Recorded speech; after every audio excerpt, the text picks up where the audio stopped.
Hi everyone, thanks for coming back to my channel, Crocheting Around the Kitchen Table. Today we're going to do this little cute key fob size cross.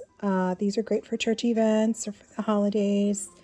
And let's get started with a little bit of yarn knowledge. So I'm going to use an F hook today because this yarn is thick. It's still worsted weight. It's a 4-ply. What does that mean? It means when they're categorized, it's got 4 plies of yarn that make up the size 4. You can see it if you take them apart. Like say if you lose the label, you're like, was this a 4 or was this something else? So this is a 4 yarn, okay? And it's different in that it is 12 single crochet by 15 R and a 4 by 4 inch grid. And this is a gauge for the yarn. So these are compatible even though they're different brands. And I would use an F hook to keep it the key fob size. If I were going to use this one here, see how the number is bigger? The bigger the number, the thinner the yarn. You can sometimes see it, but sometimes you can't see it, and then you're making something and you're like, why does it not look the same? This one is not ever going to look the same than the other one. However, you can adjust it by using a different hook. And that's enough crochet yarn knowledge for today. Let's get started on this cute little key fob. Hopefully my ball of yarn doesn't roll all over the table and chase it. So let's thread our beads. You're going to need 7 beads and of course your key fob, scissors, and your hook. Now this hook is an F hook, so it's going to fit through the beads. So I won't need to be changing my hook size to a smaller one to fit through the beads. Okay. If you're going to use a G hook for the thinner yarn, you definitely need to move down because the G hook does not fit through these beads. But I don't know, different brands sometimes have different size. So I'm going to thread all of these in here. Okay. As they run across this table. Okay, here we go.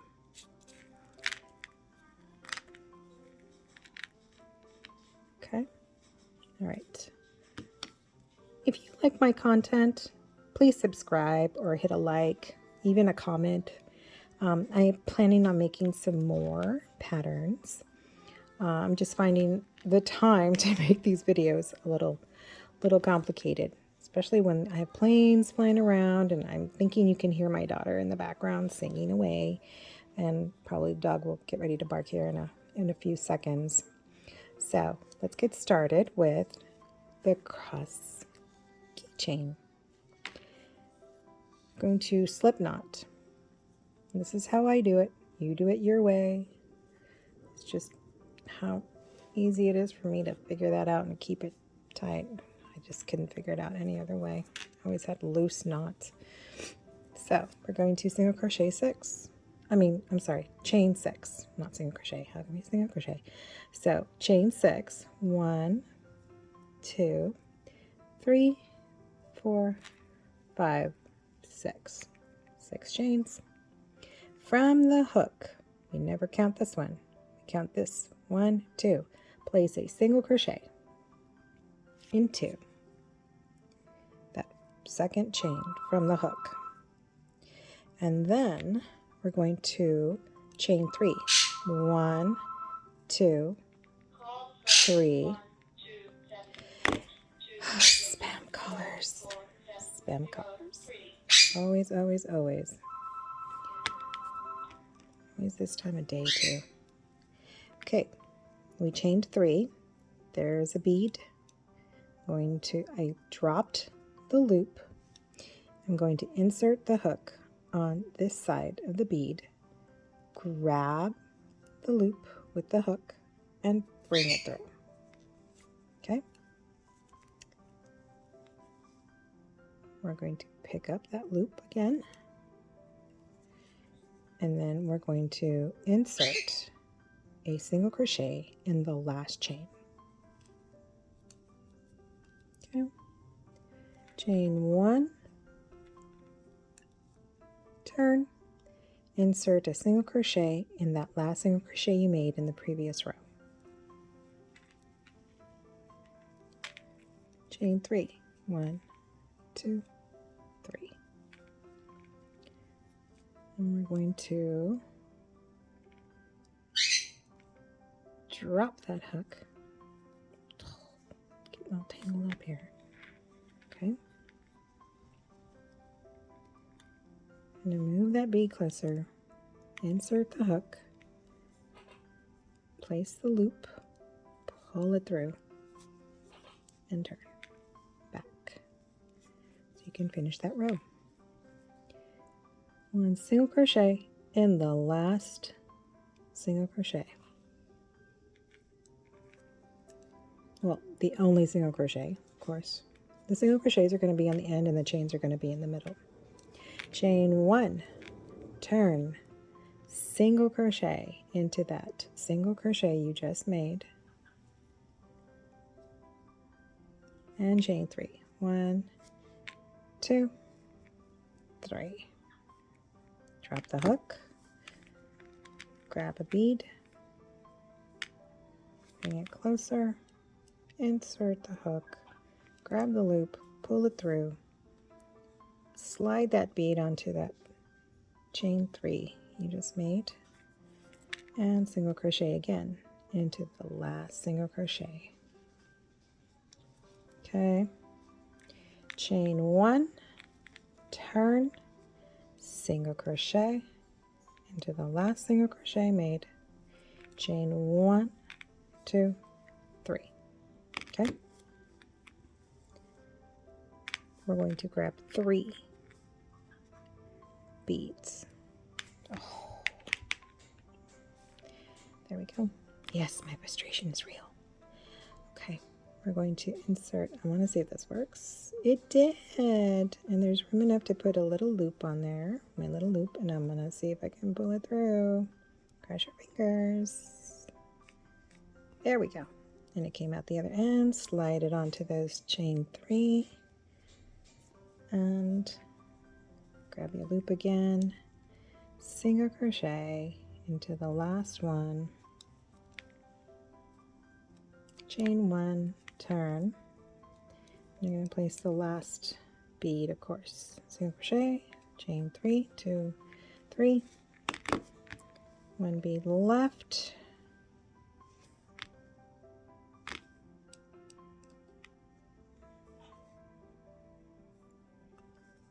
through, turn.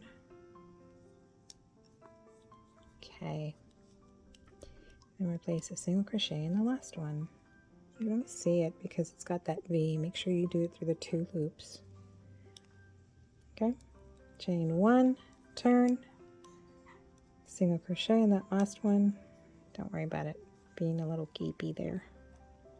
Chain 3, 1, 2, 3. Oh, ball of yarn. Single crochet in the last single crochet for the only one from the previous row. Okay, and we're going to chain 1, and now we're going to make a border. Okay, I keep saying okay, I'm very sorry. So we made a chain 1.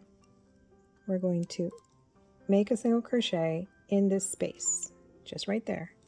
Single crochet, and it could be not tight.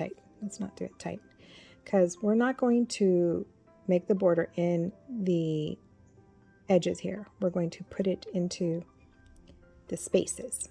So the next space between these beads here, this space right there, we're going to place a single crochet, and you're going to put it in every single one.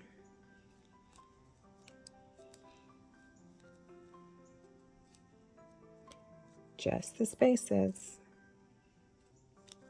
And then you're going to place 7 in this big space over here, this big chain. 1,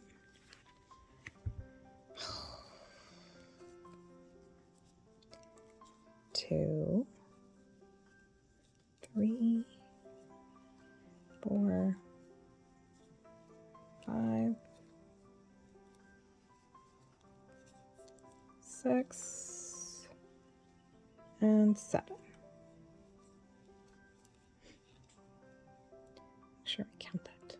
1, 2, 3, 4, 5, 6, 7. Okay, and then the spaces in between.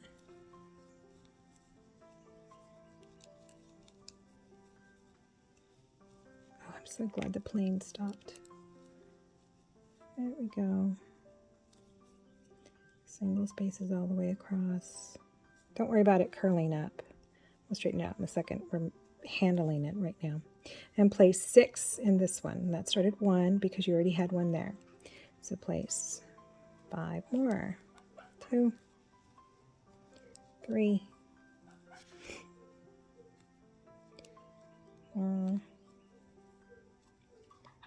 We have here 1, 2, 3, 4, 5, and one more to make it even 7, 6, and 7 in that first single crochet you made. Slip stitch. So we're going to end this. Slip stitch, chain 1, and we're going to finish off. Let's cut a good size piece. Okay. Because we're going to place our key fob. Like you didn't know that turquoise and hot pink or pink was going to play a part in this. Hello, from the 80s. And because we've been handling it, it gets a little wonky, but then you just have to straighten these out. And there's your key fob. Yeah, pretty. All right, let's finish this bad boy. And my child starts singing again.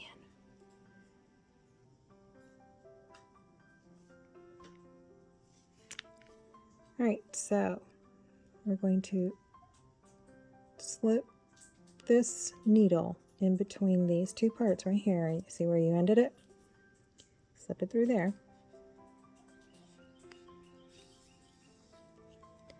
To make that little knot disappear. Stretch it out a little bit. It hides it. It's really cool. Then we're going to slide it up here. I'm going to slide it towards the middle. Okay. I'm going to go around these two here. I don't want to really do it in that because it might look weird. And I just come up through. Grab this. Of course you can do however you want to do your chains. You add your keychain fob. I'm going to go through under and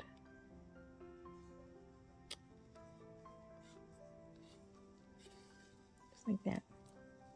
Do it once. Do it twice. You don't want it really falling apart here. Okay, there's that.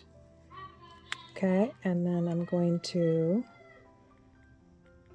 go through the loop there. I want to make sure I anchor it real good if my needle will cooperate. Oh, sorry, that went out of focus. Okay, and then I'm going to pass it under to the left here. I'm going to grab one of these here, a little horizontal one, just like that. Oopsie. I'm going to make a knot. Pull it through once more. I hope it works. I'm terrible at knotting. That's why I don't sew. I'm bad at it. There we go. Nice and tight.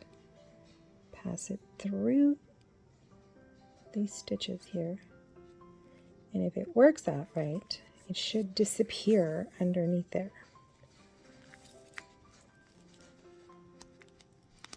Maybe with a little help with my finger, of course. And there it is. I'm going to pass it through a few more times because I do not want it coming apart. You know how I am. Always, I don't want to say paranoid, but worried that it's going to come apart. And this one, I kind of already started this over here. I don't pull it too tight. That's why I don't like doing it, because make it too tight. I'm just going to finish that. And that's why I said make sure it's long here. I'm actually going to go back a little bit here. See if I can pull this out. Yes. I don't like it really showing there. Okay. Go back around this way. I'm sorry. Back around that way. You weave it in how you want to.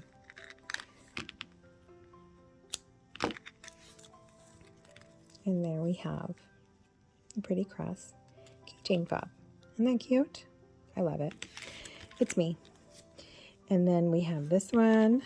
We have a little patriotic one. You can certainly, when you're beading it in there, when you're threading the beads onto your yarn first, make sure you're putting this one in, this one, and then whatever different color one you're going to make, and then the last four, because you're going from the bottom to the top. I did it on this one. Look at that colorful one, rainbow one, little patriotic color one too. And that is my keychain fob. Please remember to like or even comment or subscribe to my channel if you like my content. I will be making more patterns and uploading those videos as I get more time to do so. I do have a lot of nifty little appliques and just small things, just so everyone can enjoy crocheting. Thanks again for watching Crocheting Around My Kitchen.